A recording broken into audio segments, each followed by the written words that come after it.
কাছে বিভিন্ন বিশ্বস্ত সূত্র মোতাবেক আমরা জানতে পেরেছি ভাটারা থানায় দায়েরকৃত মামলার আসামি যারা রয়েছেন শরীয়তপুর জেলার জাজিরা উপজেলাধীন বাসিন্দা, তারা বিগত পতিত সরকারের আওয়ামী লীগ সরকারের বিভিন্ন অঙ্গ সংগঠনের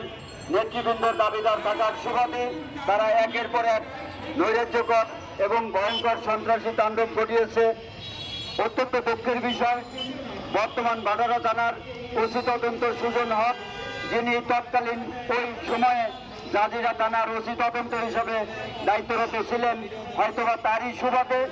এই আসামি চক্রের সাথে তার পূর্ব পরিচয় ও সত্যতার প্রেক্ষিতেই আজ তারা নাকের ডগার উপর দিয়ে প্রশাসনের সামনে উল্টো বীর দর্পে চলাফেরা করে যাচ্ছে এবং এই হত্যা মামলার বাদী ও সাক্ষীদের উপরে একের পর এক হুমকি প্রদর্শন করে যাচ্ছে। আমরা অনতিবিলম্বে